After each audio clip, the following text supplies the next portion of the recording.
Norfolk, March 2024. The ballroom smelled of polished brass and expensive champagne, the kind of scent that reminded you who owned the room. I had spent the past 12 hours ferrying equipment between bases, but when your family invites you to the annual Navy Gala, attendance isn't optional.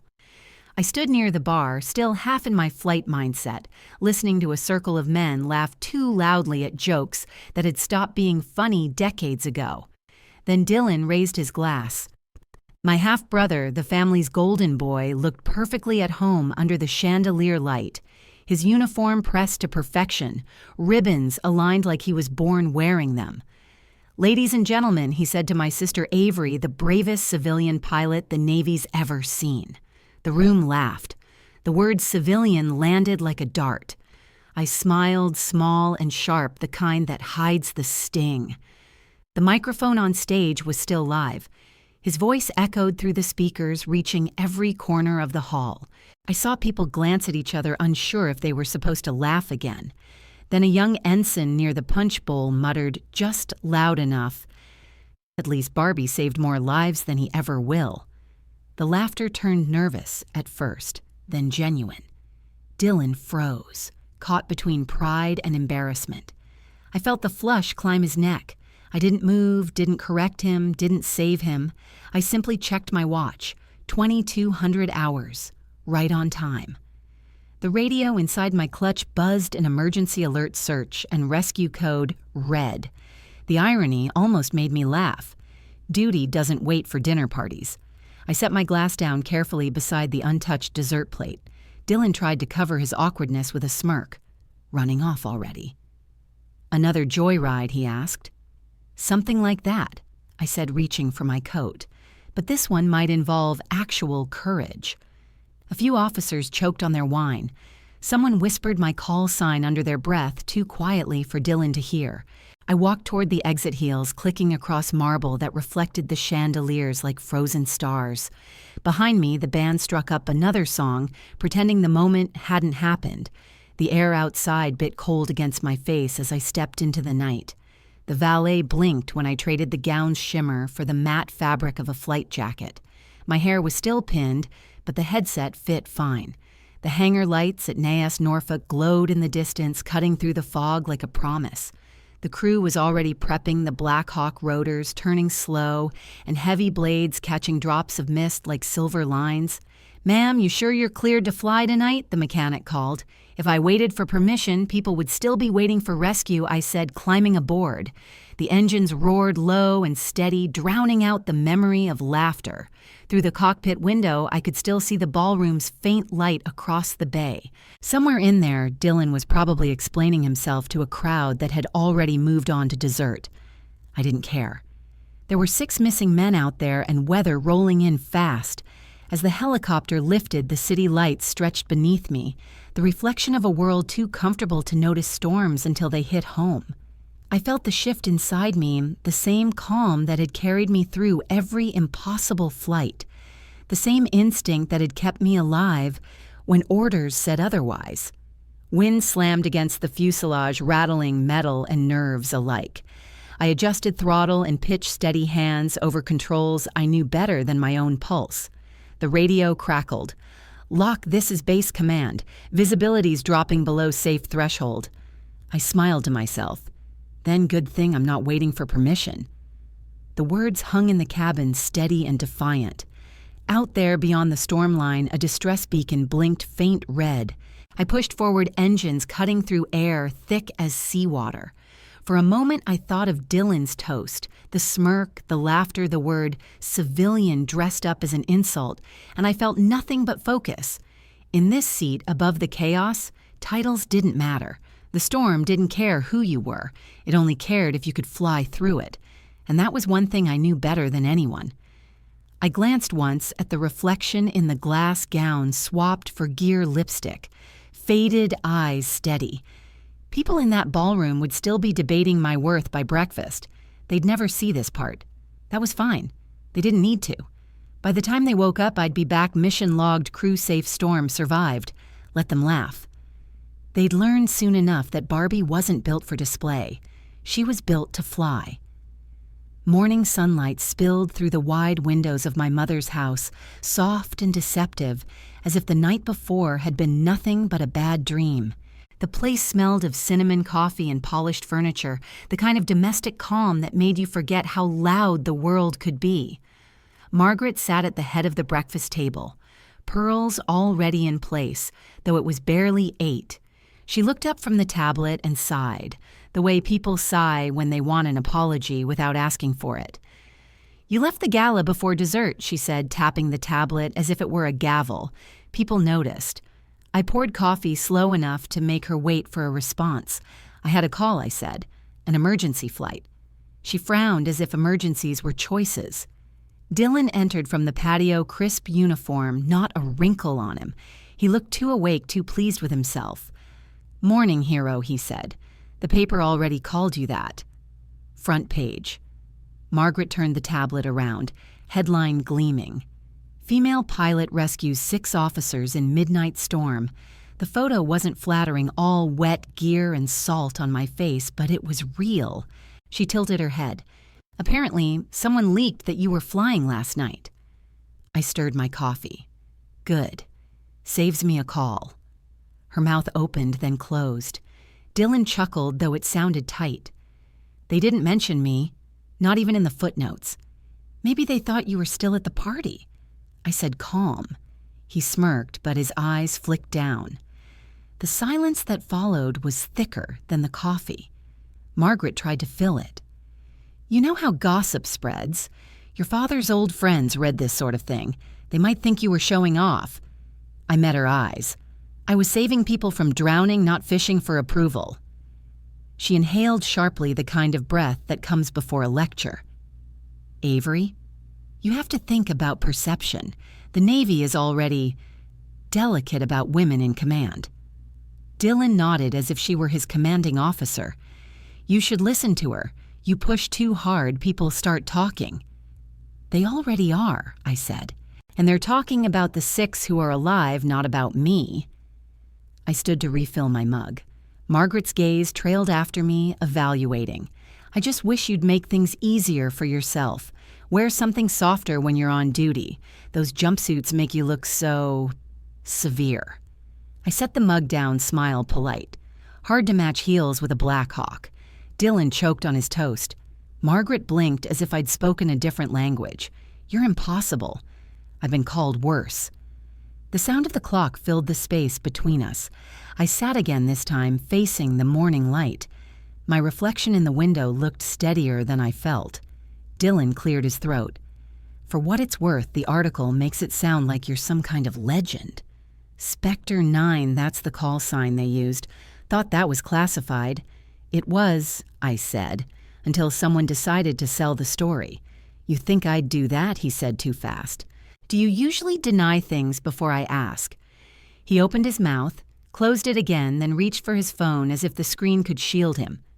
Margaret sighed. "Children, please. We have guests this afternoon. I don't want tension." I looked around the room, the family photos arranged like evidence of a perfect life. My father's medals in a shadow box on the wall, my stepmother's reflection glinting in the glass. "Don't worry," I said. "Tension is temporary. Truth lasts longer." She didn't like that either. Dylan changed the subject clumsily. "Dad used to say you were lucky they let you stay after Kandahar." He said it lightly, but I felt the hit under the words. Margaret flinched. I kept my tone steady. Luck had nothing to do with it. Competence did. Still, he said, smiling, "You never were great at playing politics." "And you are," I replied. "That's why I fly and you host galas." He laughed, but there was no humor in it. Margaret rose, smoothing invisible wrinkles from her skirt. "I have calls to make. Try to keep today civil." She left heels clicking down the hall like punctuation marks on an unfinished argument. Dylan and I sat in silence. The morning news played low on the television footage of the storm, the rescue the helicopter hovering against black sky.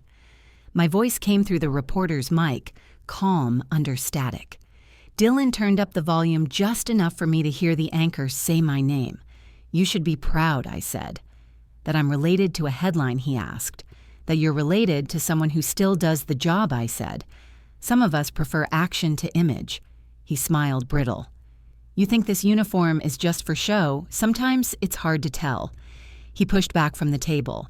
You always think you're the only one who works hard, the only one who bleeds for this country. I looked at him, really looked. I don't think that. I just know who's still willing to get their hands dirty. He left without another word. The door slammed softly as if even the house was tired of the noise. I finished my coffee in silence. Outside, the sea wind brushed the windows, carrying the scent of salt and jet fuel. My phone buzzed with messages from Base Command debrief scheduled media inquiries pending. I ignored them for now. I needed quiet, not questions. Margaret's words still floated in my head, all those soft edges she wanted me to wear. I'd spent years trimming myself to fit other people's comfort. Maybe that was ending. I gathered the dishes, rinsed them, placed them in the sink one by one. The rhythm steadied me. When I finally looked up, the newspaper headline lay folded on the counter photo of the helicopter caught mid-air. The caption read, "Courage, under fire." I traced the words with my fingertip. Courage, they said, not luck, not civilian, not Barbie. I folded the paper once more and slid it into the drawer beside the old flight logs. Outside, the horizon shimmered silver with the coming tide. For the first time in years, the day felt mine. The call came just after noon, a sharp tone in my headset cutting through the hum of the hangar. The briefing officer's voice was all business. Echo flight scramble immediately. Coordinates transmitted. Civilian freighter capsized 50 miles east of Hatteras. Multiple personnel overboard. Weather deteriorating fast.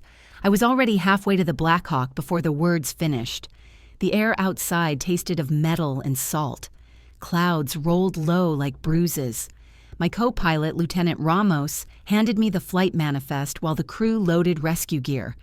Dylan jogged across the tarmac wind, whipping his jacket. "You're not flying this alone," he said. "Command assigned me to coordinate from support aircraft." I almost laughed. Perfect. You can watch how it's done. 10 minutes later, we were airborne rotor blades slicing through gray. Lightning flashed on the horizon, white veins against an endless sea. The first gust hit hard enough to jolt the cabin. Ramos muttered something that sounded like a prayer. "We'll hit the grid in 7 minutes," I said. "Keep comms clear." Dylan's voice crackled through radio. Visibility's dropping below threshold. "Command recommends holding position." "Command isn't here," I replied. We pushed through. The static hissed like disapproval. Waves below looked like they could swallow ships whole. Then the radar pinged 3 life signals clustered near the wreck. "That's our window," I said. "Prepare winch." The crew moved like muscle memory. We descended wind shear, pulling the helicopter sideways. The altimeter danced. Salt spray hit the windshield like gravel. "We have visual," Ramos shouted. "Rafts at 2 o'clock. 1 survivor waving." I steadied the craft, fighting the pull of the storm. Dylan's voice came again louder. "We can't land aboard Avery, that's an order." I switched the radio off. Orders had cost lives before. Not this time. The sea roared beneath us, black and furious. I lowered altitude until the skids skimmed mist. Ramos leaned out, signaling with his hand. The winch whined as we dropped the rescue swimmer. The line trembled like a live wire. A flash of movement, a figure clinging to debris. The swimmer reached him, secured the harness, gave the thumbs up. One aboard, then another shape surfaced, limp, blood in the water. "He's alive," Ramos said, voice tight. "Barely. Get him up," I said. As the winch reeled, lightning split the sky again. For a heartbeat, I saw the man's face illuminated. Recognition hit hard. Captain Leland Moore, the same officer who had refused my flight request in Kandahar 12 years ago, the refusal that had cost a friend her life. My stomach clenched. Time folded in half. Moore had been promoted after the inquiry called the incident a regrettable risk management failure. I remembered his exact words. "We can't rescue everyone, Lieutenant." Now he was the one hanging from a cable, half-conscious, skin blue with cold. The winch jammed. "Power fluctuation," Ramos yelled. "Electrical short." How much fuel left? 2 minutes at best. The numbers glared red on the gauge. I had a choice. Pull out now, leave one behind, or push and risk all 6 lives aboard. I tightened my grip on the control. We finished the job. The engine strained coughing smoke. The smell of burning oil filled the cockpit. Ramos adjusted the backup system manually. The winch jerked free, hauling Moore's body up inch by inch. My hands ached from holding the line steady. The crew pulled him inside, slammed the hatch. All aboard, Ramos said. Now get us home. I banked west engines screaming as the wind shoved us sideways. The compass needle spun. For a second we were blind. Then faint through the static, Dylan's voice returned. Echo 1. Do you copy status? I kept my tone flat. Mission complete. Heading home. You disobeyed a direct order, he snapped. Add it to the list. The storm eased as quickly as it had risen. The clouds opened streaks of light cutting through. Below us, the ocean calmed to silver. I felt the tension in my shoulders release slow and painful. Moore lay on the floor, pale breathing, shallow but steady. Ramos checked his pulse. He's going to make it. Good, I said, though the word carried more weight than gratitude. I looked down at him one more time. The irony was almost too perfect. The man who had once decided who lived and who died now survived because I ignored him. Justice doesn't always shout. Sometimes it just breathes quietly in the back of your helicopter. When we landed at Oceana, medics rushed in. Dylan was waiting near the flight line, arms crossed. He looked furious, but the relief underneath betrayed him. You had no right to cut radio, he said. You're lucky that storm didn't kill everyone. I unbuckled, stepped out into the wind. Luck had nothing to do with it. The medics lifted Moore onto a stretcher. Dylan's eyes widened when he saw who it was. Is that Captain Moore? I said. You can put that in your report. He stared after the gurney color draining from his face. I left him there, walked toward debriefing. The hallway smelled of fuel and wet metal. Commander Briggs met me halfway. Heard you made it out with all 6, he said. Good work. I nodded. Electrical failure mid-flight, but the backup held. And the storm cooperative enough. He smiled faintly. There's talk about the rescue already. The press loves you. You know that. They love stories, I said, until they forget them. He studied me for a long second. You all right? Fine, I said. Just tired. When I reached the ready room, the crew was laughing quietly. Ramos looked up. Dylan just told command he coordinated the entire operation from his aircraft. They're writing him up for commendation. I raised an eyebrow. Is that so? He said his strategic timing saved the mission. I poured water into a cup, tasted salt, still on my lips. Sure, I said, the faintest smile breaking.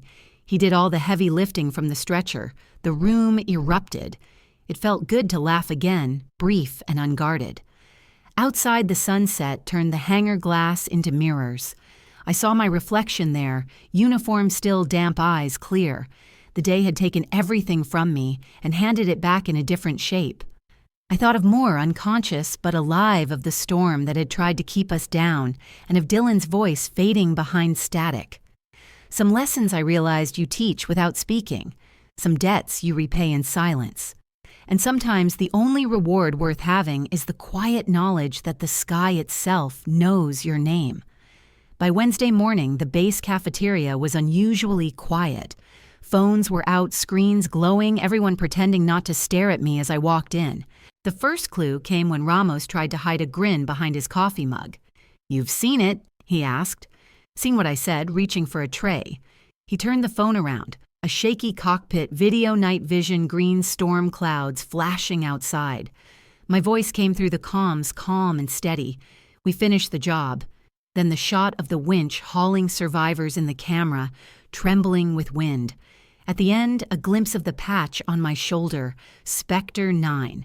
The caption read, "When command says abort." But she doesn't listen. The hashtags multiplied by the second. It's Spectre 9. Barbie saves 6. Not all heroes. Wear heels. I stared for a moment somewhere between disbelief and exhaustion. Who posted it? Ramos shrugged. Some kid from maintenance. Face blurred, but everyone knows it's us. He said he wanted people to see what courage looks like. The video had over 3 million views already. Comments scrolled so fast they blurred. "She's the reason they're alive. Give that pilot a medal." "Who's the guy screaming on radio?" That last one froze me. I scrolled back. In the background, faint but clear, Dylan's voice yelling, "Abort! We can't land." The commenters had already latched on. So she saved the mission while he panicked. Typical. Woman does the work, man takes the credit. I closed the phone, exhaled slowly. "Ramos," I said, "does command know?" "Oh, they know," he said, "and Dylan definitely knows." He pointed through the window. Across the tarmac, Dylan stood outside the operations building, phone in hand, expression tight. A few mechanics walked by whispering. One snorted laughter. I didn't need to imagine what the hashtags were doing to him. By noon, the Navy PR office released a brief statement. "We do not comment on unofficial recordings currently circulating online. The actions of all personnel involved are under review," which was the official way of saying we're watching the fire burn, but we're not calling the truck yet. The younger pilots couldn't help themselves. Someone printed out the thumbnail frame of the video, my face lit by lightning, and taped it to the bulletin board with the caption, "Civilian Barbie saves 6 film at 11. By afternoon, it wasn't just a joke, it was everywhere. Stickers on lockers, memes on private group chats. My favorite was one where Dylan's radio waveform was replaced with a toddler's cry. The caption read, "We can't land." She did. I didn't repost anything. I didn't have to. Public opinion was already the storm I'd refused to avoid. When I passed Dylan in the hallway, he looked like a man walking through invisible glass. "You need to make a statement," he said. "Tell them it was edited." "Was it?" I asked. "That's not the point." Then what is his jaw flexed? "They're making me a joke." "No, I said you made yourself one. They just recorded it." He flinched, but didn't respond. A week ago, I might have felt guilty. Now I felt nothing but clarity. Revenge doesn't always wear rage. Sometimes it wears restraint. The next morning, a poster appeared on the office door of the flight wing. Bold letters read, "Civilian Barbie Flight School. Apply now." Underneath, someone had taped a photo of a Black Hawk mid-rescue pink sparkles drawn around the rotor blades. Dylan ripped it down before breakfast, but by lunch, 10 new copies had replaced it. Even Briggs couldn't keep a straight face when he saw them. "You know," he said, pretending to adjust his glasses, "I should probably order those taken down." "Probably," I said, "but you won't." He smiled. Sometimes justice handles its own PR. His tone was light, but the message landed. Command wasn't going to interfere. Let the wind balance itself. That night, news outlets picked up the story. A defense correspondent did a segment titled, "Spectre 9, the pilot who said no to fear." They blurred all faces-altered voices, but the footage was unmistakable. Dylan texted me 3 words, "Make it stop." I didn't reply. He followed up on being called the guy she saved. Another message, "You're enjoying this." I locked the phone and went back to reviewing flight reports. Enjoying wasn't the right word. I wasn't smiling. I was remembering. The years of being dismissed in meetings, told to smile more, told to wait my turn. Every joke about civilians playing soldier. Every nod that said, "Stay in your lane." The public wasn't humiliating him. They were redistributing gravity. By Friday, the base commander called a short debrief. "Social media is a wildfire," he said. But since no classified material was exposed, there's no formal reprimand. The brass in D.C. are even talking about morale footage. The room murmured approval. Dylan sat stiffly, eyes on the table. When it ended, he walked out without a word. Ramos leaned over. "You're not saying anything." "No need," I said. "The universe is articulate enough." That evening, I walked the runway alone. The hangars glowed amber in the setting sun. In the distance, the sea was quiet again, as if the storm had never happened. My reflection in the cockpit glass looked older, steadier. The nickname Spectre 9 was no longer a burden. It had become armor. Somewhere on millions of screens, people were watching a grainy clip of me doing my job. They didn't know the history, the politics, the bruises beneath the uniform. They just saw someone refusing to quit. Maybe that was enough. Ramos texted me a photo before lights out. Another poster had gone up in the mess hall civilian Barbie flight school, confidence required, permission optional. I laughed quietly, the sound small but real. For the first time in a long time, I slept without replaying orders in my head. The next day would bring paperwork, reprimands, maybe even medals. None of it mattered. What mattered was that Dylan would wake up knowing the world now saw him the way he had once seen me, as an afterthought in someone else's story. And somewhere between justice and irony, I found peace in silence. The invitation arrived through official channels in the most unofficial tone I had heard all year. Admiral Ross would be honored to host a private dinner to discuss public perception and offer guidance. The phrasing tasted like sugar over steel. By dusk, I was walking up the path to his quarters on base, a tidy white house with a porch that faced the water and a flag that made a soft sound each time the wind shifted. Inside, the air was rosemary and lemon, and something politely expensive. I could hear low conversation from the dining room, silver on porcelain, that gentle performance people do when they know eyes are on them. The Admiral greeted me with both hands and a smile that had seen more cameras than storms. "Commander, thank you for coming," he said. We thought it best to align our approach. Align meant quiet things that happen off the record. I nodded and followed him in. The table was set for 4. The Admiral at the head, his wife at the far end, elegant in a navy dress, her hair gathered in a way that said, "Practiced calm." Beside me sat a public affairs officer who introduced himself as Daniel, then added that he admired decisive pilots. The Admiral talked while we took our seats. His tone measured his sentences built like safe houses. "The service loves your story," he said. "It is a good story. Courage, skill, leadership under pressure. The issue, as you know, is how quickly these stories expand beyond our control." I held my napkin and tried not to smile. Control was the only real currency left in rooms like this. His wife poured water and looked at me over the rim of the glass. Up close, her eyes were the cool blue of old porcelain. "You remind me of the girl they silenced back in 12. She said so softly it might have been the table thinking it. The glass paused in my hand. I had never met her. I had never told her anything. Still, the word landed with absolute precision. Silenced. In the corner of the room, a grandfather clock ticked with dignified patience. The Admiral kept talking about tempo and optics and the importance of a unified message, while his wife's sentence replayed under everything, like a low radio hum.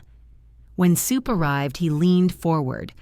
"What we want, Commander, is to ensure the next phase reflects institutional values. You will be honored as is appropriate. But we must be careful about the narrative that surrounds your call sign. People enjoy mythology. Mythology resists instruction."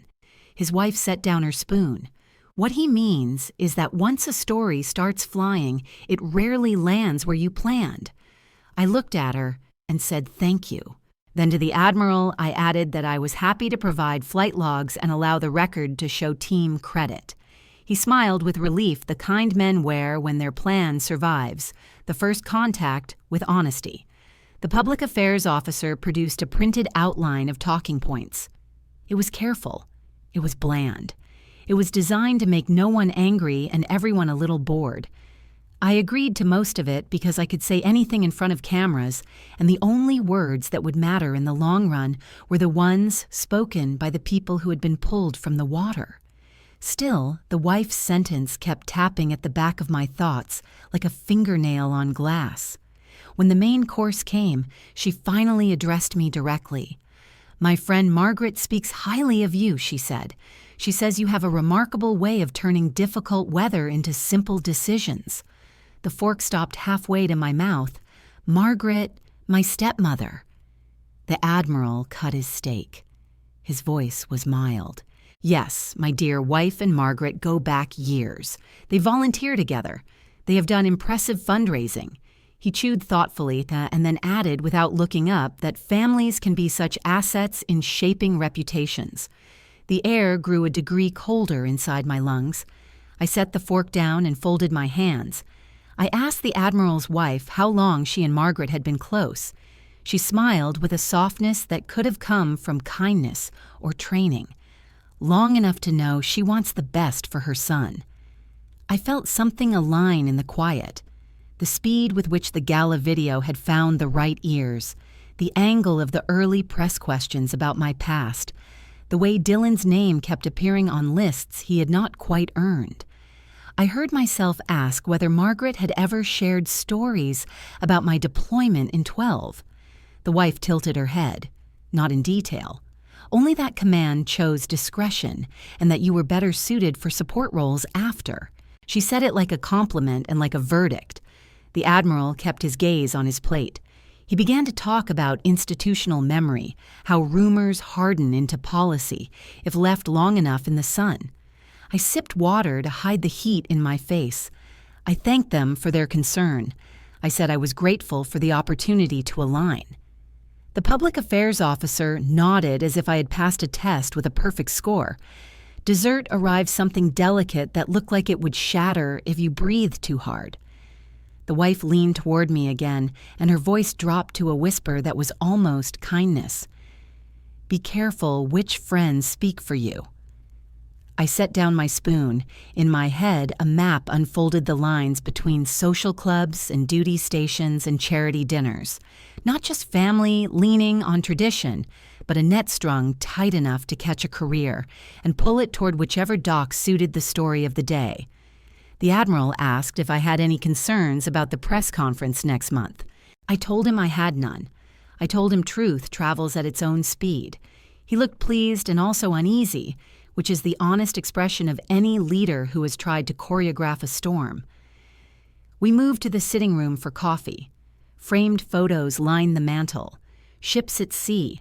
A younger admiral shaking hands with men whose names had filled headlines and then vanished. Near the end was a photograph of a scholarship dinner from 2 years ago. Margaret stood beside the Admiral's wife, both smiling at a podium. Behind them, on the banner, was the program that had helped smooth Dylan's path into a coveted role. The name of the fund glowed like a reminder. I asked whether the program placed many officers. The wife answered yes. She said Dylan was a natural. She said he had potential if mentored correctly. The Admiral coughed into his hand a polite noise that asked the room to change subjects. I thanked them for the meal and stood. At the door, the Admiral shook my hand and said he appreciated pilots who understood that service is larger than any one person. I told him I agreed. Then his wife took my hand in both of hers and said that sometimes service meant being quiet about things that did not deserve quiet. She squeezed once and let go. Outside, the night smelled of tide and cut grass. The flag made its soft sound again. I walked back toward my car and watched the porch lights pool on the walkway like small stages. The pieces arranged themselves as I unlocked the door. My stepmother was not only offering sharp advice from her kitchen, she was a node in a system where favors changed speed limits and dinner parties adjusted altitude. The leak from 12 had not floated into the press by accident. It had been guided the way a pilot guides a craft through fog, one light at a time. Disillusion did not feel like despair. It felt like cold oxygen, clear, necessary. In the rearview mirror, the Admiral's house shrank to a picture on a postcard. I turned on the radio and listened to static for a full minute until the urge to speak faded. Strategy returned, like muscle memory. I would not fight this with outrage. I would fight it with records and timing, and my own refusal to play along with scripts written in rooms where I was invited to smile and stay soft. I drove back to base and wrote down everything I remembered from dinner, every word and glance, an unguarded aside. Then I called Ramos and asked for a copy of the standby logs from 12 the ones people always said could not be found. While the printer warmed up, I stared at the map on the wall, all those lines between airfields and storm corridors. Networks are not only for people, they belong to weather too, and I have always been very good with weather. The press conference was scheduled for April 10th, 9 in the morning in the main hall at Norfolk Command.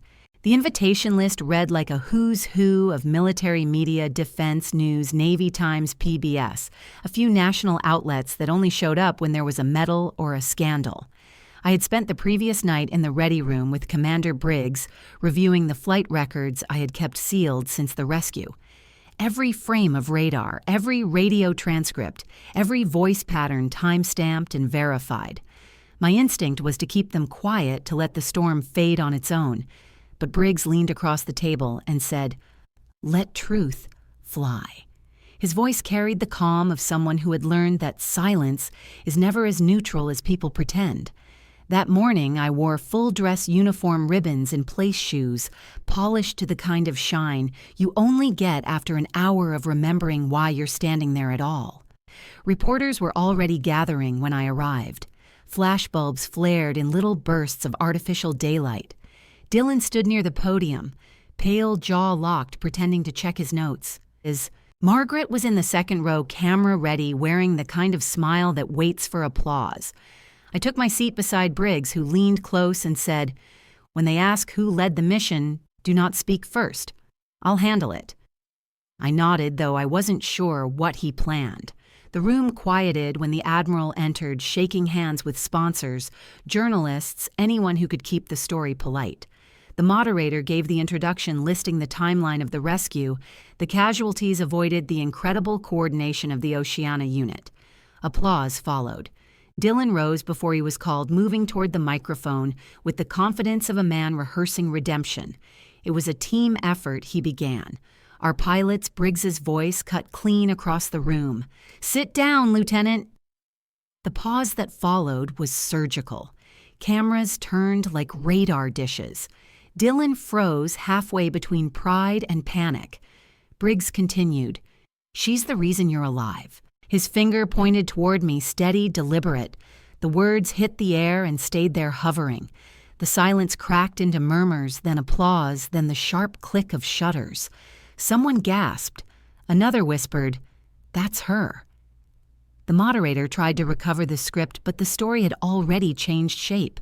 I stood slowly, not for effect, but because every muscle felt heavy with a year's worth of restraint. The lights from the cameras burned white against the insignia on my chest. The reporters surged forward. "Commander Locke, is it true you took control after the lieutenant ordered retreat? Did you knowingly disobey?" "What were the conditions inside the storm?" I answered with precision. "We operated within mission parameters. Our decision saved 6 lives. The records confirm it." A projector flickered to life behind the podium.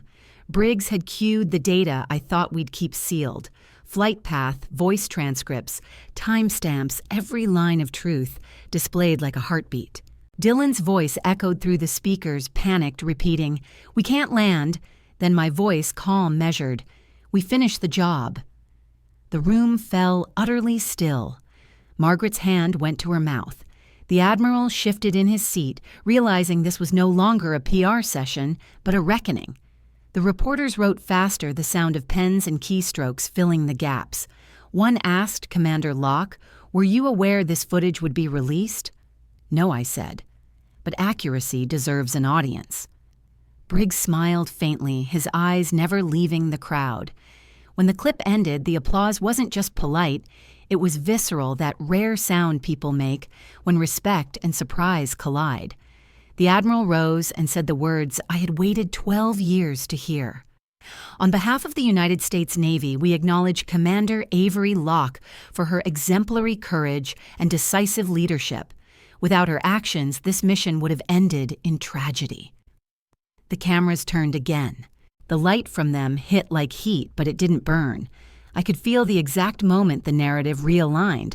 Not favor, not pity, just truth, reclaiming its coordinates.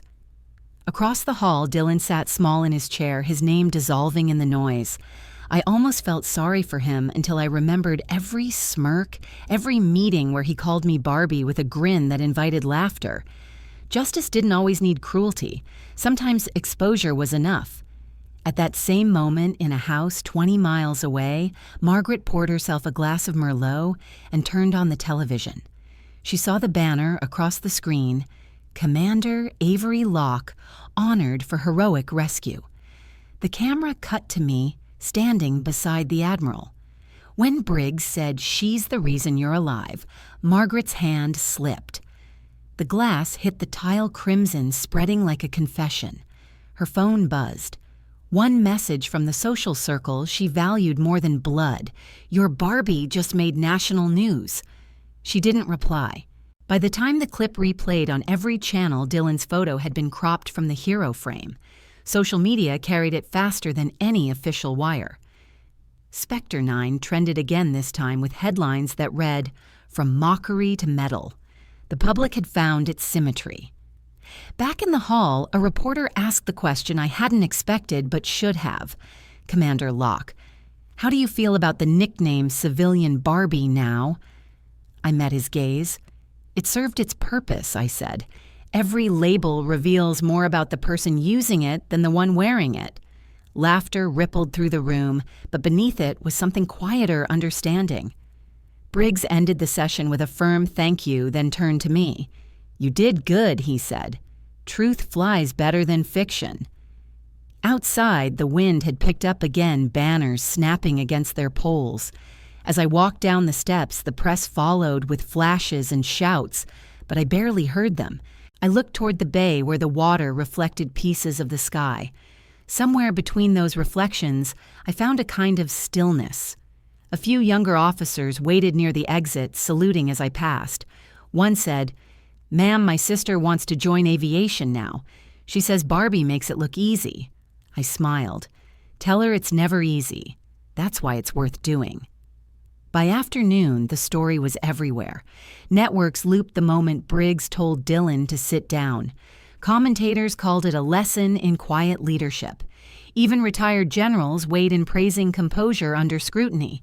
My inbox overflowed with messages from women I had never met, some active duty, some long retired, all saying versions of the same thing. We saw you.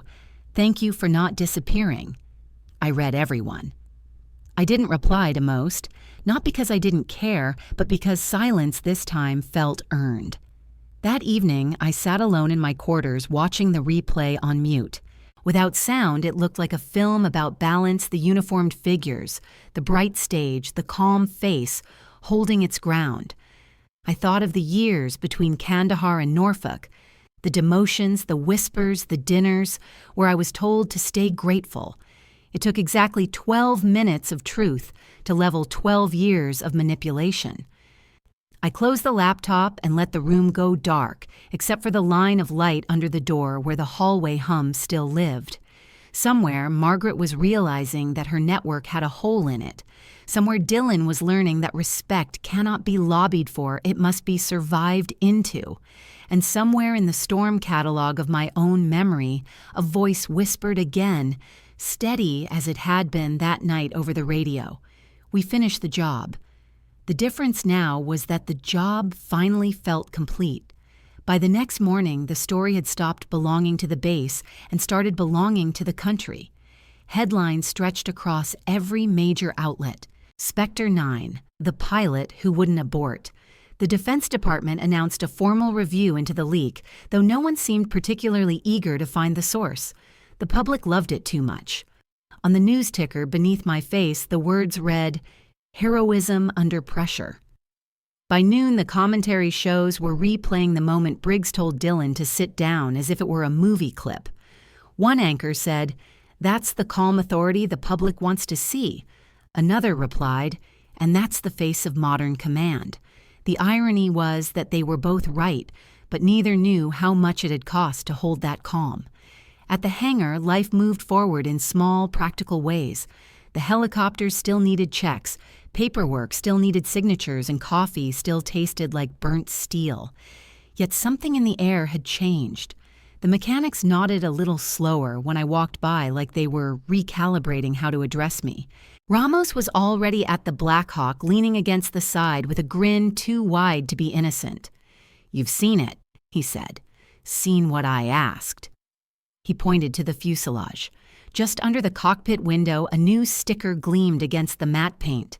In white letters, clean and deliberate, respect earned. I let the words settle. They looked right there, not boastful, just factual. Who approved that, I asked. Ramos shrugged. Morale initiative. I ran a hand over the decal. Looks expensive. Not as expensive as your silence, he said. The crew laughed from the back. Even Briggs smiled when he passed later and pretended not to notice. For once, no one called me Barbie. The air was too full of respect to risk a bad joke. That afternoon, the official email arrived. Dylan suspended pending internal inquiry. Margaret removed from her charity position due to public scrutiny. I read both lines twice, not with joy, but with a strange sense of symmetry. It was not revenge through chaos. It was gravity doing its work. Ramos whistled when he saw the announcement. That's what I call operational karma. Karma doesn't need me, I said. It's self-guided. The hangar radio played low, the anchors repeating phrases like disciplinary review and transparency of command. But for the first time in years, I didn't flinch at hearing my name on air. The story had rewritten itself without me having to push. Later, during lunch, a young recruit approached me at the table tray, trembling slightly in his hands. "Ma'am," he said, "sorry to interrupt. My sister's in high school aviation club. She's obsessed with that clip. Could I maybe take a photo with you?" For her. His tone was respectful but nervous, like he was asking permission to borrow time. I almost said no out of habit, then saw his uniform creased too neatly, his name tag slightly crooked. "Sure," I said, standing. He held the phone awkwardly, trying to frame both of us and the helicopter behind. Ramos offered to take it for him. The recruit grinned, cheeks red. "Thank you, ma'am. She calls you Barbie, you know, but in a good way." I smiled. "Tell her that's fine, but remind her Barbie flies Blackhawks." He laughed so hard he nearly dropped the phone. Word spread fast, and by the end of the day the phrase had become a running joke around the base, printed on mugs, and whispered with pride. It was humor, yes, but the kind that came from relief, not mockery. Briggs stopped by before shift change. "Press wants another interview," he said. "I told them you're unavailable." "Appreciated," I replied. "They also want to tour the hangar. They think your sticker's part of the story." "Then let them write it," I said. "But I'm not posing beside my own aircraft." He smirked. "Fine by me. The sticker says enough." We stood there for a moment, watching the crew prep for the next flight. Engines hummed, metal rang. Life continued. "Funny thing about storms," Briggs said. "They make you believe you won't survive them, and then you do, and everything after feels too quiet." "Quiet's not bad," I said. "Quiet means altitude." He nodded once. "You did well, Locke. I hope you know that." "I do," I said. "I just never expected it to feel like this." He tilted his head. Like what? Like relief, pretending to be victory. He left me with that thought, and it stayed as I walked back toward the barracks. My phone buzzed nonstop with messages from people I barely remembered. Academy classmates, instructors, one general who had once ignored my emails. Most said they were proud. Some said they were surprised. A few just said, "Finally." I didn't reply. Instead, I scrolled until I reached one message from a number I hadn't saved in years.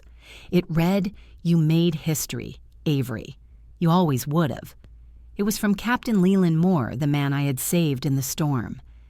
I sat on the bunk rereading it until the words blurred. Maybe justice was never about humiliation.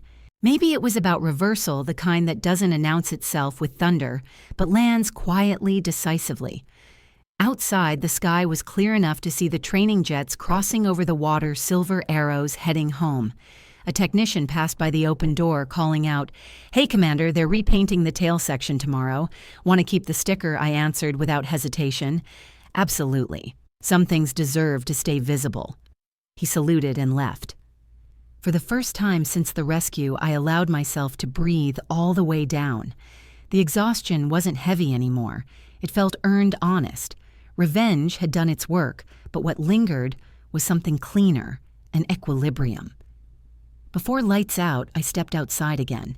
The air was cool salt, sharp on my tongue. A few recruits were taking selfies near the aircraft, laughter echoing faintly.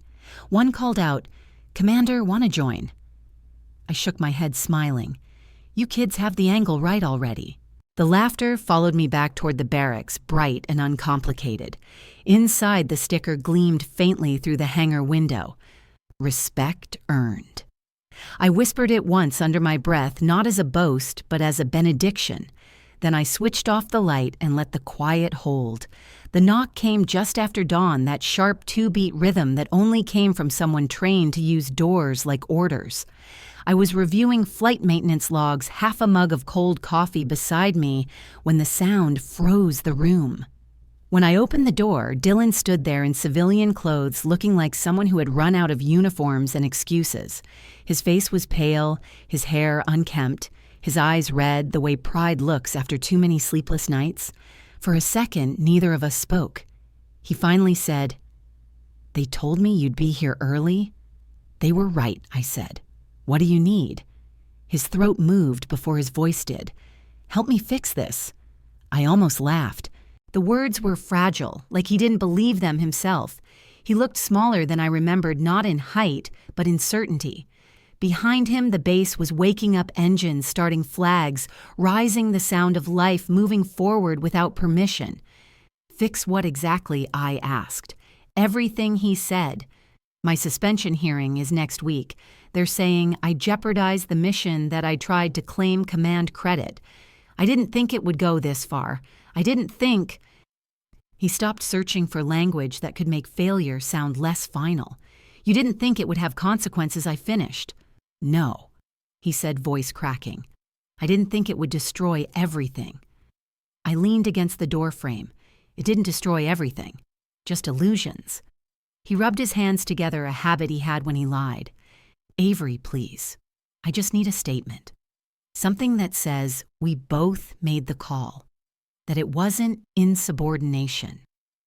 I studied him for a long second.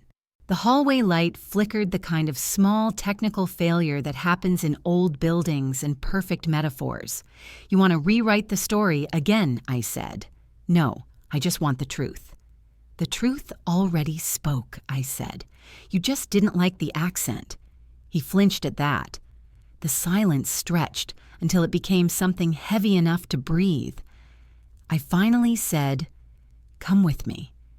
His shoulders relaxed as if hope had returned, but I had a different destination in mind. I led him down the corridor to the conference room where Commander Briggs was reviewing a draft of his annual report. The man barely looked up when we entered, glasses low on his nosepen, tapping rhythmically. "Morning, Locke," he said. "Morning, sir," I replied. Then I gestured to Dylan. "Lieutenant Hall has something to say." Briggs set down his pen and folded his hands. "Does he?" Dylan swallowed. His voice came out thin. "Commander Briggs, I owe you an apology. And her. I mishandled the mission report. I took credit for coordination that wasn't mine. I let pride speak louder than protocol. I let gossip dictate perception. I'm sorry." Briggs leaned back in his chair, eyes sharp. "Is that what you came to say, Lieutenant? Or is there a petition attached?"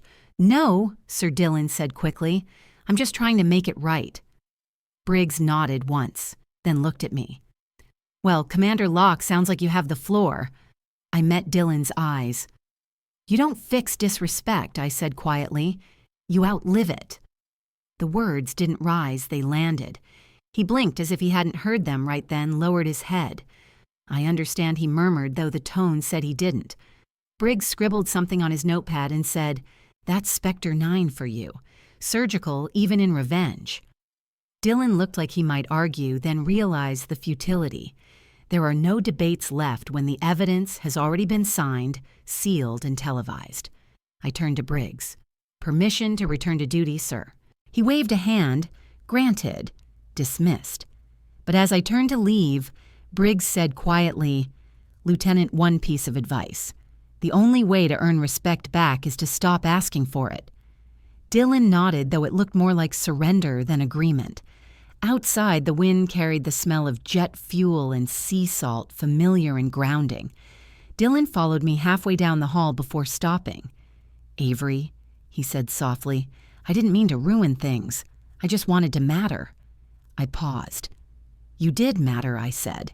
You were the lesson. I left him there, standing in the corridor, a man trying to rebuild dignity from the pieces of someone else's story. By midday, word spread that Dylan had officially resigned pending review. No one cheered. No one mocked him. The base had a strange way of absorbing stories. Silence became burial. In the hangar, Ramos was tightening a rotor bolt when he asked, "So it's over almost," I said. He tried to apologize. Ramos smirked. "How'd that go?" "Like trying to land on water," I said. "Looks calm until you hit it." He laughed. "You're colder than the storm, just more precise." Later that afternoon, Briggs stopped by my office. "You handled that cleanly," he said. "I expected fireworks. Fireworks are for celebration," I said. "This was maintenance." He smiled. "You really don't waste words, do you?" "They're heavy," I replied. "I only carry what I need." He tapped the frame of the door before leaving. "Spectre 9. The name fits. You haunt the ones who deserve it." That night, I walked the flight line alone. The hangar lights glowed low, the sky painted with the faint pink of an early spring sunset. I thought of Dylan somewhere in his empty apartment, packing up his uniforms, of Margaret pacing her kitchen phone, ringing less than it used to.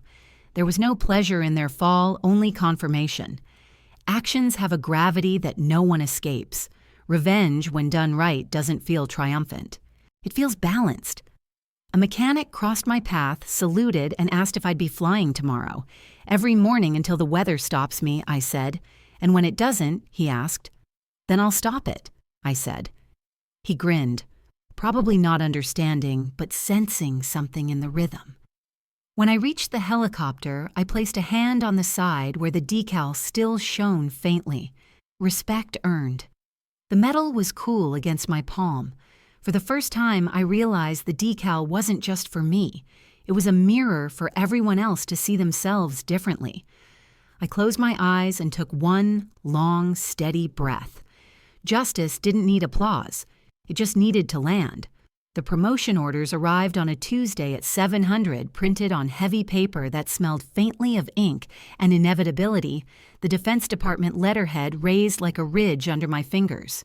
Commander Avery Locke, effective, immediately assigned authority to establish and train Rescue Wing 9 scope, to include doctrine selection standards and evaluation. The language was clinical, but between the lines, there was a pulse. Years of flying into storms had condensed into a single sentence that moved me from the cockpit to the map room, from execution to design. Briggs read the memo twice, then looked up with that lean smile of his. About time, he said, "You have spent a decade writing the manual in the sky. Now you get to write it on paper." We walked to the hangar together while the crew pretended not to watch. Word travels faster than rotors on a base like this. By midday, the calls were already coming in. Former students, old commanders, a colonel who had once suggested I might be happier in public affairs. They all wanted to congratulate the new commander and to hint that they knew someone perfect for the wing. I kept my answers short. Standards would speak for themselves. In the afternoon, I met with operations to draft the selection pipeline. We set prerequisites that looked simple on paper and brutal in practice. Not just flight hours and instrument ratings, but judgment under chaos and composure when every gauge tells you no. I added a module called Silence Management. It sounded odd to the staff officer taking notes, but Ramos grinned. He knew that quiet is the airframe that keeps everything else from shaking apart. The first transfer requests landed in my inbox before dawn the next day. Most were solid. A few were obviously attempts to stand near a new flag for the photograph. One file sat heavier than the rest, Hall Dillon. The application was precise, the language careful. He requested immediate transfer into Rescue Wing 9 for retraining and probationary assignment. He cited a desire for redemption and a wish to learn leadership under pressure. For a moment, I let the page rest under my hand. I imagined him filling the form out at a kitchen table where the clock sounded too loud. I imagined Margaret hovering, advising which boxes to check as if life were a brunch seating chart. I forwarded the file to personnel with a single line in the notes field. Conflict of interest family. It was clinical, it was accurate, and it carried no malice. Briggs stopped by an hour later holding a copy of the decision. He raised an eyebrow. "Clean," he said. "Surgical even now." I shrugged. "The wing is not a confessional." He laughed. "At least you are not calling him Ken." The joke slid through the room like a soft breeze and left no bruise. The selection board convened on Friday in a windowless room where the air conditioning hummed above a table full of lives translated into bullet points. Ramos sat to my left with a stack of training tapes. A doctor from Flight Med reviewed cardiovascular scores. A psychologist with eyes like storm glass watched us all for signs of bias. We debated two candidates for an hour, both good pilots, one better in clear weather, one braver in fog. I chose the latter. The wing would not fly on sunny days. By evening, the list was set. 12 accepted, 8 deferred with instructions on how to earn a second look. None of it felt triumphant. It felt honest. The ceremony was scheduled for Monday outdoors on the parade ground, where the flag ropes always sang and the microphones always fought the wind. News vans lined the curb like dominoes. Sailors in dress whites formed rows so crisp they looked painted on the morning. I stood at the edge of the platform, hat under my arm eyes on the horizon, where the water met the sky in a line that reminded me of altimeters and beginnings. Admiral Ross approached from the left, a smile locked in place the way people lock drawers. The cameras loved him. He extended his hand and I took it, because this was not about our private dinner and the networks it had revealed. It was about the people watching from living rooms with coffee mugs and daughters who had cut out my picture from a magazine and taped it above their desks.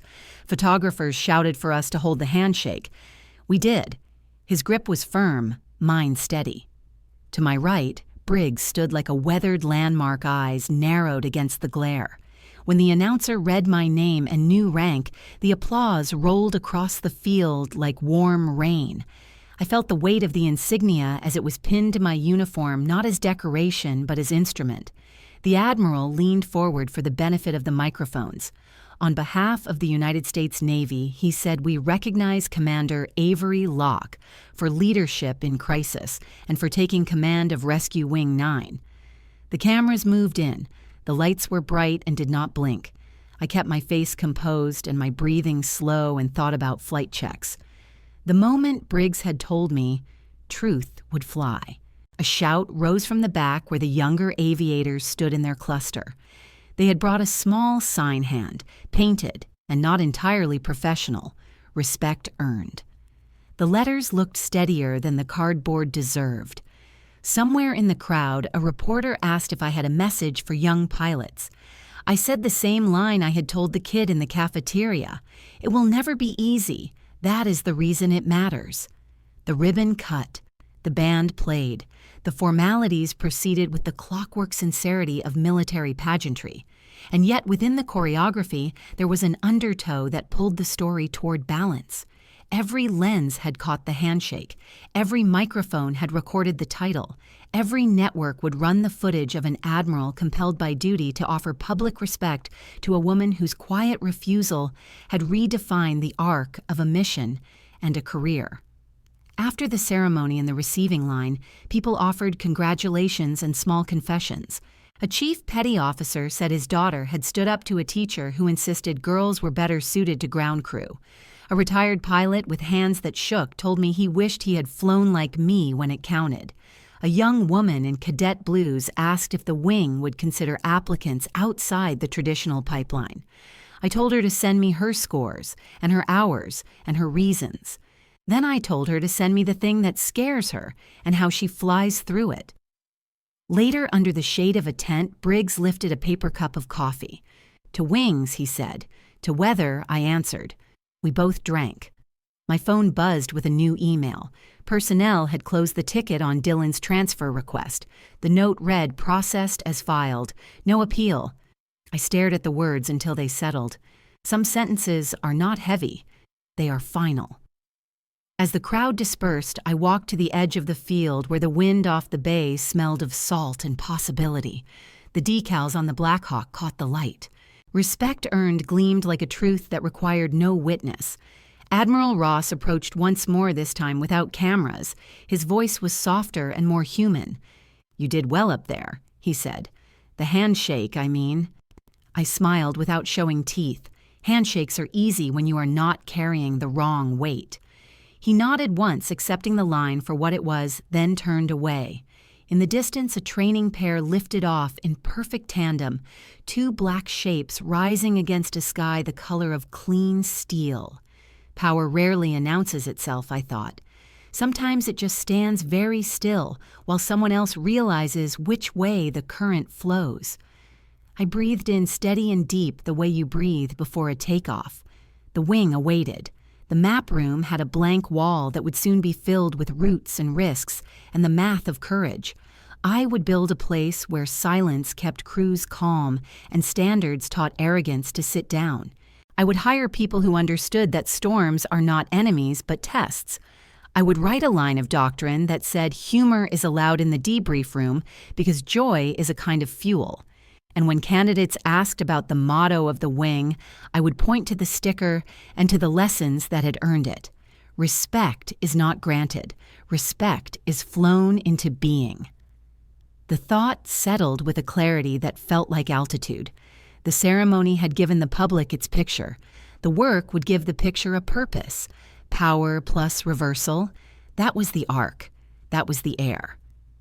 The first time I heard about the documentary, it was from Briggs, who appeared at my office door holding a cup of coffee, and the kind of grin that meant trouble disguised as opportunity. "PBS is doing a feature," he said. "Working title Spectre 9, Quiet Courage. They want interviews, background footage, and a family segment for the human angle." I groaned. Human angle was code for emotional bait. He laughed. "They want you," he added. "They also want your family." The word hit harder than any turbulence. My family was a battlefield I had stopped patrolling. Still, PBS was PBS. Refusing would look arrogant. So I agreed with one condition. I choose the location. We filmed in the hangar, the same one that still carried the sticker, "Respect Earned." The producers wanted cinematic lighting, slow pans, soft background music. I let them. The story was no longer about me. It was about what people needed to believe about endurance. On the second day, they brought Margaret and Dylan. She arrived in pearls and composure, smiling at everyone as if charm could edit history. Dylan looked worn, but presentable, his posture, somewhere between humility and exhaustion. The director briefed us, casual conversation, light laughter, redemption, vibes. I thought about walking out, but then I remembered what Briggs always said, "Control the airspace, or it controls you." So I stayed. The interviewer asked gentle questions about family pride, resilience, shared strength. Margaret jumped in first voice, bright and tremulous. "We always believed in her," she said. I turned my head, just slightly catching her reflection in the glass panel beside us. The producer glanced at me, expecting a response. I said nothing. Silence, as always, was sharper than correction. Dylan nodded, repeating lines that sounded rehearsed. "Avery has always been the brave one," he said. "She just took a different path." I smiled for the camera. The path part was accurate. Afterward, while the crew packed up cables, I overheard the sound technician whisper to the producer, "Did she really say we always believed in her?" The producer laughed. "Keep it. It's too perfect to cut." 2 weeks later, the episode aired. I watched it alone in my living room with the lights dimmed and a half glass of whiskey on the table. The opening shot was slow-motion rotors turning sunflare cutting across metal. Ross. My voiceover followed the clipped tone I used for mission debriefs. Courage isn't noise, it's focus. Then came the interviews. Briggs spoke first, measured and dry. Ramos cracked a joke about my handwriting being scarier than combat. Then the camera cut to Margaret, eyes misted, hands folded like prayer. "We always believed in her," she said again, perfectly lit, perfectly false. The producer had left it untouched. A moment later, the editor cut to archival footage of the rescue, my voice giving commands. Dylan's panic faint in the background. The juxtaposition was brutal and brilliant. I almost felt sorry for her. Almost. The camera lingered on Dylan's face longer than anyone else's, catching the microseconds of shame that even editing couldn't polish out. The credits rolled over soft piano, dedicated to those who fly through storms and return with proof that survival is a skill. I poured another inch of whiskey and let the silence fill the room. On the screen, the reflection of the bay lights shimmered over the paused frame of Margaret's face. "At least she's consistent," I murmured, raising the glass. The phone buzzed before I could take a sip. Briggs, of course. He didn't bother with greetings. The line was clean surgical as ever. "You saw it?" he asked. "I did. Good cut." He chuckled. "The irony alone deserves an award." I told him I doubted irony had a category. He said, "In this country, it always wins ratings." After the call, I rewound the footage once more, not for vanity, but for analysis. The background hum of engines during the interview, the distant echo of waves outside the hangar, even the accidental glint of sunlight on the helicopter blade. It all worked like poetry, written by circumstance. Sometimes the truth doesn't need help. It just needs a stage. The next morning at the base cafeteria, half the crew pretended they hadn't seen it. The other half quoted lines under their breath like movie dialogue. One mechanic grinned when I walked in. "Commander, my mom says you made her cry," he said. I smiled. "Tell her next time I'll aim for laughter." Ramos added, "I don't know, ma'am, that line about Barbie flying Blackhawks still wins every rewatch." I shook my head. "You're all impossible." Briggs, who had been reading the paper in the corner, lowered it just enough to speak. "That documentary might outlive all of us," he said. "It already has," I replied. The next pages of the newspaper confirmed it. PBS viewership spike. Syndication offers. The image of the handshake between me and Admiral Ross splashed across half the column. Beneath it, a caption, "Respect earned broadcast to the nation." That night, I sat by the window again, the same view of the water, the same glass of amber calm. The documentary played muted in the background, looping on the news channel. Outside, the sky deepened into indigo, the kind of color that only appears when the day has stopped pretending to be bright.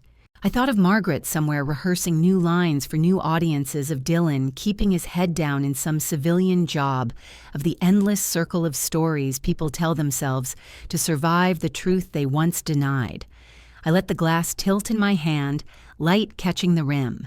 The world loves a redemption arc, but it rarely loves the people who refuse to write one for others. That was fine. I wasn't looking for forgiveness. I was looking for altitude.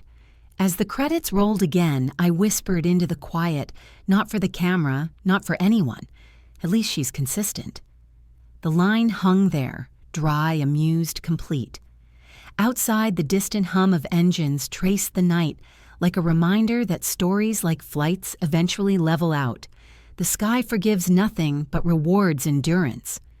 I finished the glass and let the silence land. The morning of the final training flight arrived gray and wind-heavy, the kind of weather that used to ground half the fleet, but never me. The Atlantic wind rolled through the hangar doors, tugging at the flag ropes and scattering loose paperwork across the floor. Ramos caught one mid-air and grinned. "You sure you want to take the rookie up in this?" I looked at the clouds, a slow churn of slate and silver, and said, "Storms don't scare you when you've been the storm." He shook his head and muttered something about superstition, but I could hear the admiration under it. The new recruit was waiting by the aircraft, nervous but steady. Her name was Lila Torres, 23 first in her class, the kind of flyer who compensated for inexperience with hunger. She saluted sharply when I approached, eyes wide with the awe of proximity.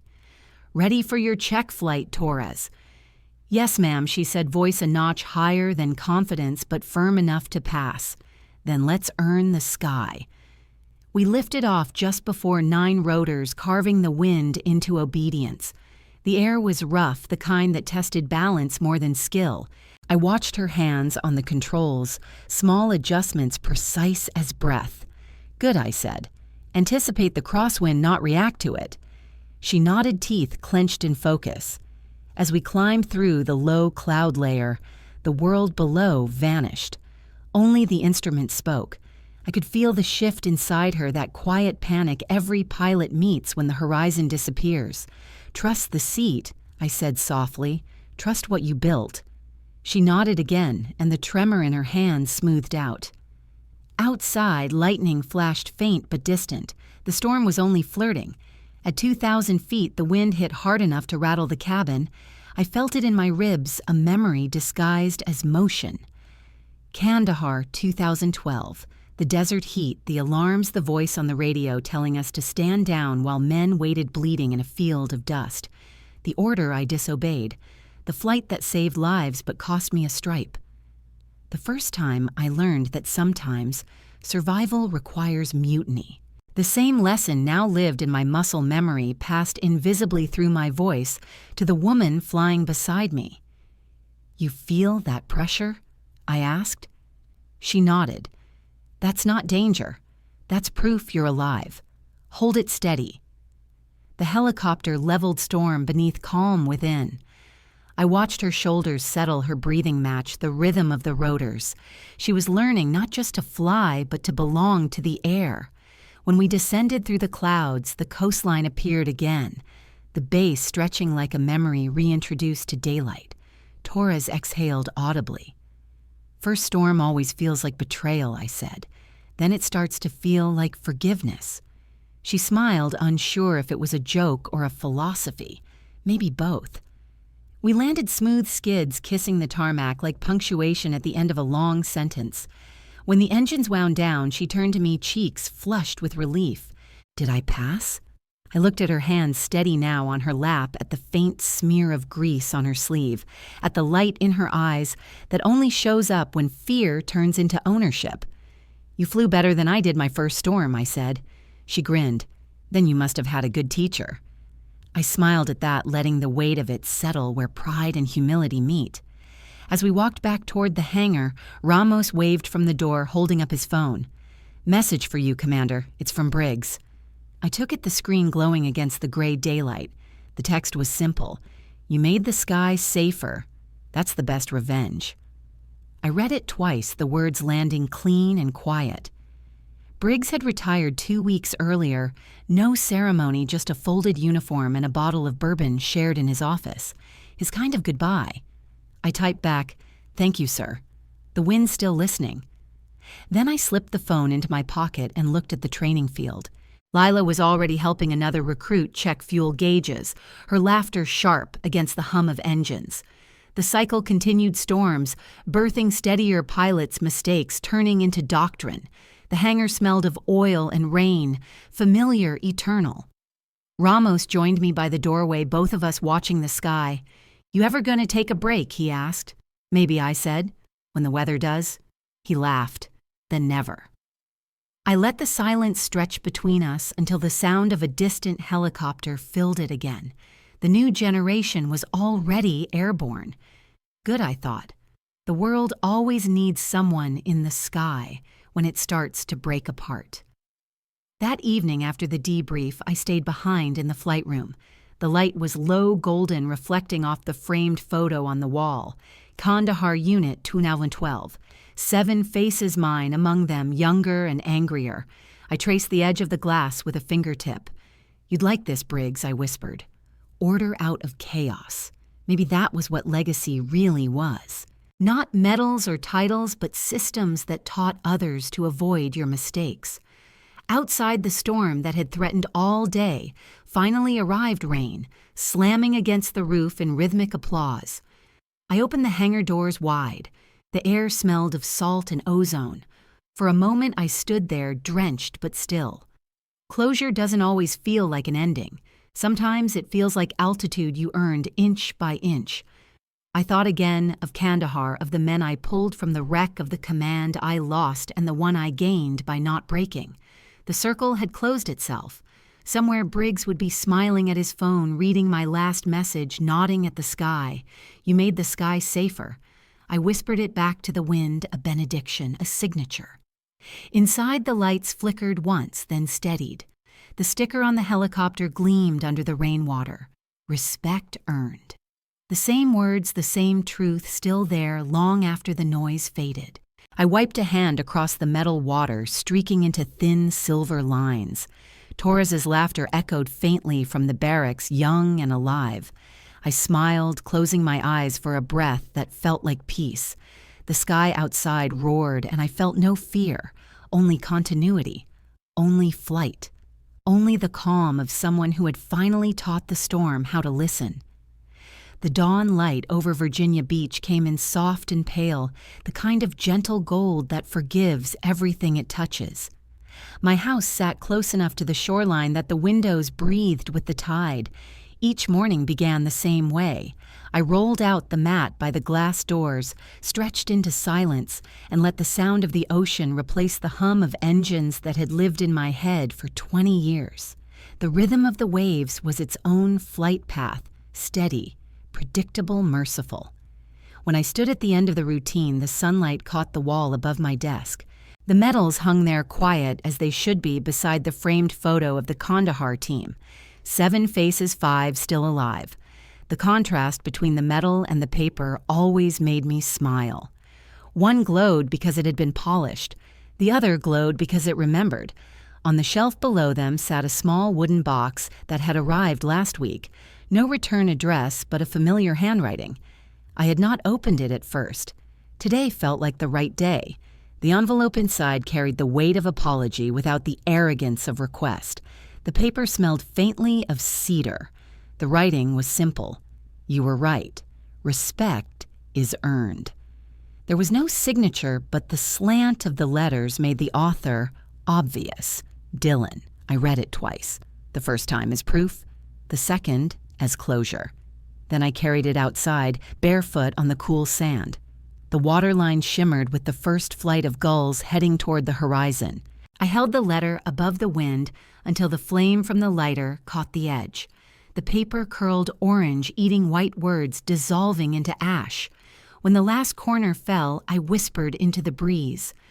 Then start earning. The ashes scattered over the surf, vanishing into the foam.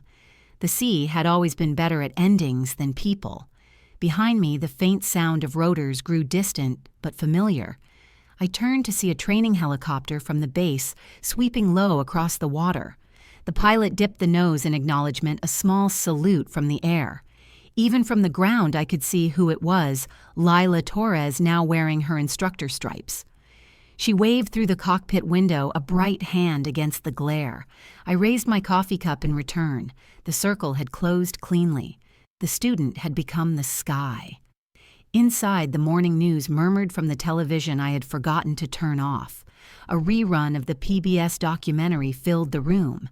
My own voice floated over the footage recorded months ago. Courage is focus. Respect is flight. I muted the sound and watched the images play without commentary. They looked peaceful now, detached from the noise of interpretation. Just pictures of work done and storms survived. On the table lay a folded note from Briggs, sent before he left for Montana. You made the sky safer. That's the best revenge. I kept it under the glass like a compass rose. The phone buzzed once, a text from Ramos. The new recruits just nicknamed the simulator Barbie's box. I laughed out loud, alone but not lonely. Some jokes earned their permanence. Outside, the world brightened. Fishing boats cut through the early mist. Children ran along the sand, chasing a dog that refused to be caught. I poured another cup of coffee and stood by the window, watching the light turn from gold to white.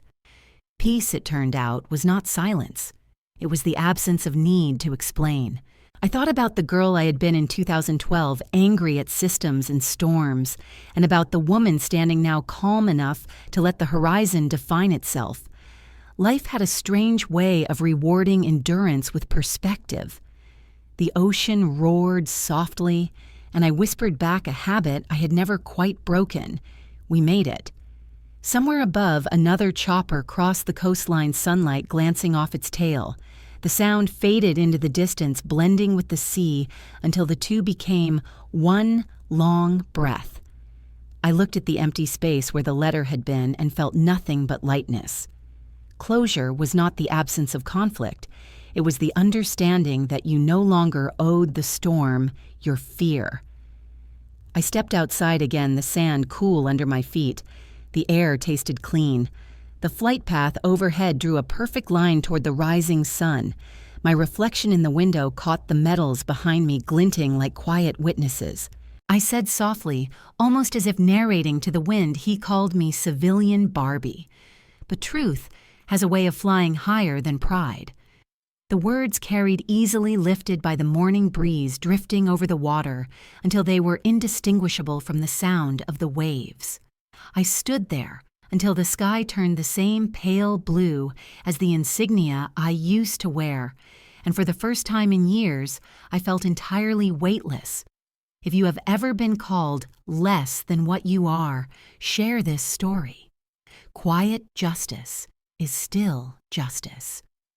Then I turned back toward the house, leaving the sea to hold the rest.